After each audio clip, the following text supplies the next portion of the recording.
Hey, how's it going? My name's Nat. Let's see what's making news. People across Turkey and Syria are still feeling the effects of last week's earthquakes. Josh caught up with 7-year-old Huma, who lives near the area, for an update. This is Huma. She's a resident of Ankura, which is a city that's about 7 hours away from the epicentre of last week's earthquakes in Turkey and Syria. When the earthquake happened, I was sleeping. In the second earthquake, it came very little to Ankara, but I didn't feel it because I was playing.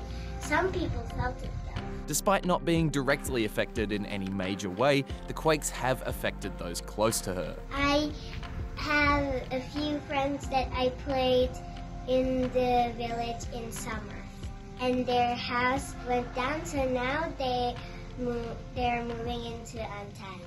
Antalya is another city in Turkey that's offering support for victims. And Huma says people and organisations from all over the world have been helping out in a big way. They are sending things like blankets, clothes, diapers, wet wipes, and yesterday we sent a toy for one of the baby that is going to move into Ankara. So far, more than 33,000 people have died, and the cleanup has started on thousands of destroyed buildings. So Huma says people in the area need all the support they can get.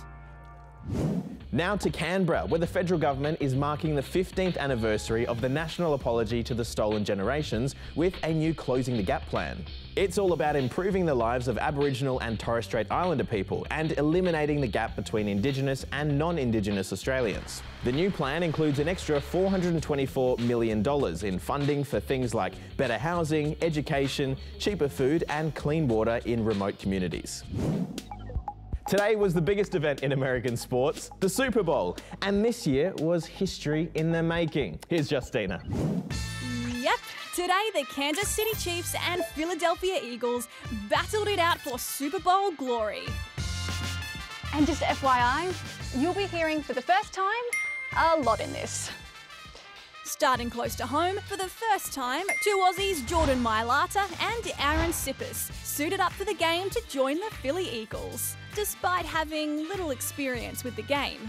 I first heard of the Super Bowl when Beyonce was performing at halftime show, so shout out to Beyonce. To kick things off, fans were treated to an all-female US Navy flyover for the first time ever. But the history-making doesn't stop there. For the first time, both teams were led by African-American quarterbacks, Kansas City's Patrick Mahomes and Philadelphia's Jalen Hurts. And for the first time in Super Bowl history, two brothers played against each other.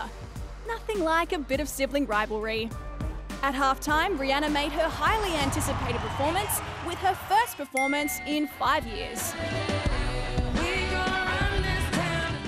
As for the game itself, well, the Kansas City Chiefs battled back from being behind at halftime to take out the win in the final moments, 38-35, which, by the way, is also the first time a losing team has scored that many points.